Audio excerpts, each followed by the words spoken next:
If you have ever been skeptical about manifestation, you're not alone. A lot of people hear about the law of attraction and immediately think it's just wishful thinking or spiritual stuff, and that there's no real substance to it.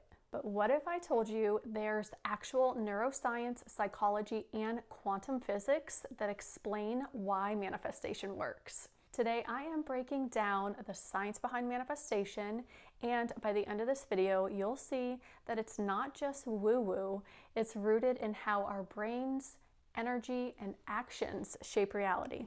But before we get into it, if you're new here, welcome, and those of you who are returning, welcome back. I am Christina, the founder of Awaken Magic Within. I'm a manifestation expert, behavior change specialist, and magic practitioner.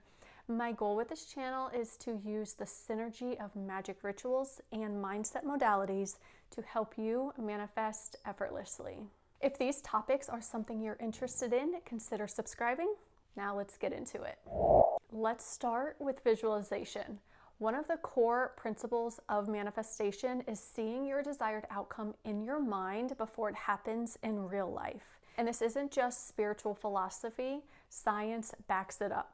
A famous study by Dr. Basciato at the University of Chicago tested 3 groups on free flows in basketball. The first group practiced daily, the second visualized making perfect shots but didn't actually do any physical practice, and then the third group did nothing.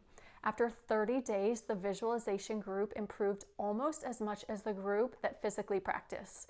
Isn't that cool? So what happens here with visualization is that the brain doesn't distinguish between a vividly imagined event and reality. It fires the same neural pathways either way. So when you visualize your goals, you're literally rewiring your brain to believe they're possible, making it easier to take action and attract opportunities. But you don't have to use visualization just on your goals. I love to use visualization when I'm sick, and this actually helps me heal faster. So things that I'll say are like, thank you, body, for healing me. You're so strong. Thank you for fighting. And then I visualize like burrs in my nose or myself lifting some weights because I'm finally like healthy and strong again. And I do this so that I can help my body on that energetic level, whereas like I help my body on the physical level with supplements and healthy food. Another key aspect of manifestation is the law of vibration, which is probably one of the most popular things you'll hear about in the manifestation space. Everything in the universe, including you, operates at a specific frequency. Every crystal, every herb, every song, every emotion. Studies on emotional energy show that high frequency states like joy and love and gratitude activate higher levels of brain function and problem solving. Research by Dr. David Hawkins, the author of Power vs. Force, found that different emotions carry measurable energetic frequencies. When we operate from a high vibrational state, we attract more experiences that match that frequency. This is why gratitude, for example, is such a powerful manifestation tool. No matter how hard life gets, no matter how lost on a path you might feel, expressing gratitude or writing a gratitude journal can help you shift out of a negative perception of things and help you focus on the good things in your life, which will in return improve your mood, your thoughts, your behaviors, and your experiences. Now let's talk about a part of your brain that acts as a manifestation filter, the Reticular Activating System, or RAS. This is a bundle of nerves at the base of your brainstem that acts like a gatekeeper, filtering information based on what it thinks is important to you. So you ever notice like when you see a car that you like and you're considering buying that car, then you see that car everywhere on the road? That's your RAS at work. It filters through the millions of bits of information your brain receives per second to focus on what aligns with your dominant thoughts. When you visualize your goals, write them down, or repeat affirmations, you are programming your RAS to spot opportunities, people, and resources that align with your desires. It's not magic, it's neuroscience. Vision boards aren't just pretty pictures of the lifestyle you want to live and things you want to someday have. They're a powerful subconscious programming tool. Neuroscientists have found that imagery activates the same neural circuits as real experiences, which strengthens belief systems. A study from the Dominican University of California found that people who write down their goals are 42% more likely to achieve them. This is because seeing your goals daily reinforces them in your subconscious mind, shifting your behavior to align with them. It's one thing to have a goal in mind. It's another to write it out with the energy behind the words, knowing it'll happen in your body, and then looking at that goal on that piece of paper every day.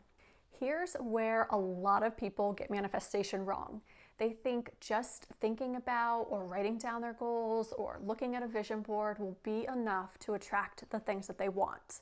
But the real key to manifestation is aligned action. Dr. Huberman, which we all know, is a neuroscientist at Stanford. He explains that action creates momentum. The brain releases dopamine, a motivation chemical, when we take steps towards our goals. So the more action you take, the more motivated and aligned you become to the things you desire. When you take aligned action, you need to have clarity. So you need to know where you're going and realize, are you doing this for yourself or are you doing it to fill a void for somebody else? You need to get crystal clear on that goal and work towards it, because the universe picks up on our vibrations.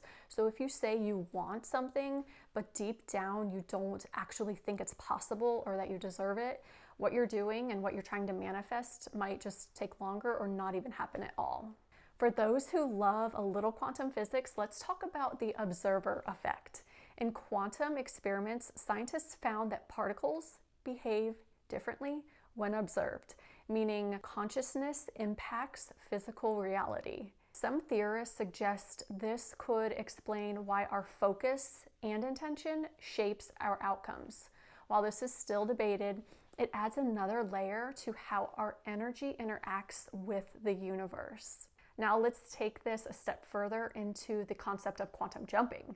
This is the idea that by aligning your thoughts, emotions, and actions with the version of yourself who already has what you want, you can essentially jump into a new timeline or identity. Quantum jumping is like using the observer effect on yourself. You see and observe and embody that new version of you, and then externally that matches your reality. Neuroscience supports this through the concept of neuroplasticity. When you repeatedly imagine yourself as your future self and you take aligned action and emotionally connect with that identity, your brain starts wiring new neural pathways to support that reality. It's no longer imagining, you actually start to become.